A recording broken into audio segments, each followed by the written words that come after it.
Hello students, आज अपन correlation का concurrent division method जो है वो देख रहे हैं। क्वेश्चन में अगर कहा जाए तो ही इस मेथड से सॉल्व करना है। तो अपन इसके लिए क्वेश्चन लेते हैं।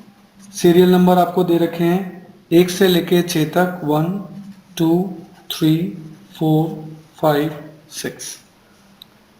आपको x दे रखा है 15 18 16 16 20 70। डिवीजन के लिए एक लाइन छोड़ देते हैं। फिर आपको y भी दे रखा है 12 12 15 15 18 13 और देन 2 कॉलम आपको और चाहिए होंगे। तो x और y आपको दे रखा है और आप चाहते हैं कि x और y के बीच में कोरिलेशन आप फाइंड आउट करें। तो देखो, इनको डिवीजन साइंस देने पड़ेंगे। इनको बोलते हैं डिवीजन साइंस। पहले का डिवीजन साइन कभी कुछ नहीं होता। अब वैल्यूज अगर बढ़ेगी तो प्लस का साइन देंगे, वैल्यू अगर कम होगी तो माइनस का साइन देंगे, और वैल्यू में अगर कोई चेंज नहीं होगा तो इक्वल्स टू का साइन देंगे। तो जैसे 15 से 18 बढ़ गया तो प्लस का साइन, 18 से 16 माइनस हो गया तो माइनस का साइन, 16 से 16 नो चेंज है तो इक्वल्स टू का साइन, 16 से 20 बढ़ गया प्लस का साइन, 20 से 17 कम हो गया तो माइनस का साइन। सेम ये साइन यहां देने आपको डिवीजन साइन। पहले में कोई साइन नहीं होता। 12 से 12 इक्वल्स टू, 12 से 15 बढ़ गया प्लस, 15 से 15 इक्वल्स टू, 15 से 18 बढ़ गया प्लस का साइन, और 18 से 13 माइनस हो गया, कम हो गया, माइनस का साइन। तो ये डिवीजन साइन है। अब डिवीजन साइन कैलकुलेट करने के बाद हमें करना है प्रोडक्ट ऑफ डिवीजन। डिवीजन के प्रोडक्ट, पहले का तो कुछ नहीं होगा।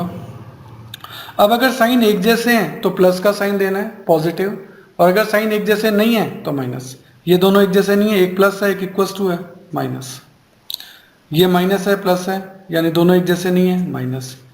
ये इक्वल्स टू है ये इक्वल्स टू, दोनों एक जैसे हैं। जब दोनों साइन एक जैसे हैं तो प्लस, ये दोनों भी एक जैसे हैं प्लस प्लस तो प्लस, ये दोनों भी एक जैसे हैं तो प्लस। तो यानी साइन एक जैसे हों तो यहां और यहाँ के साइन एग्जैक्टली मिल रहे हैं तो प्लस है, यहाँ के साइन नहीं टैली हो रहे थे माइनस है, यहाँ के साइन नहीं टैली हो रहे थे माइनस है।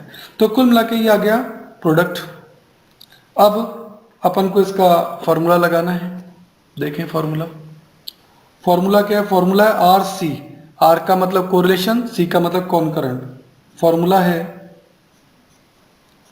Plus minus 2c minus N upon N, 2c minus N upon N. तो सबसे पहले तो c का मतलब क्या है? c का मतलब है पॉजिटिव साइन। तो c कितने हो गए? 3 पॉजिटिव साइन है। और n का मतलब है नंबर ऑफ साइन। तो नंबर ऑफ साइन तो कुल मिलाकर आपके 5 साइन है। Minus minus plus plus plus, 5 sign में से 3 साइन पॉजिटिव है। ठीक है,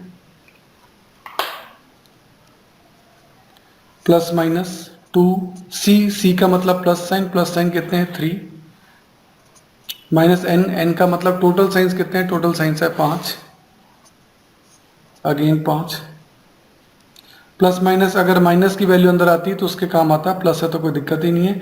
तो अब 3 2 जा 6 माइनस 5 अपॉन 5 का root, that is root 1 upon 5, और इसका आंसर आ जाएगा आपका 0.447।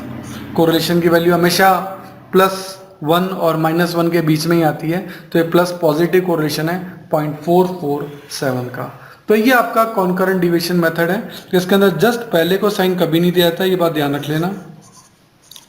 और उसके बाद जो साइंस हैं, वैल्यूज बढ़ जाए तो प्लस, कम हो जाए तो माइनस, और नो चेंज हो तो इक्वल्स टू।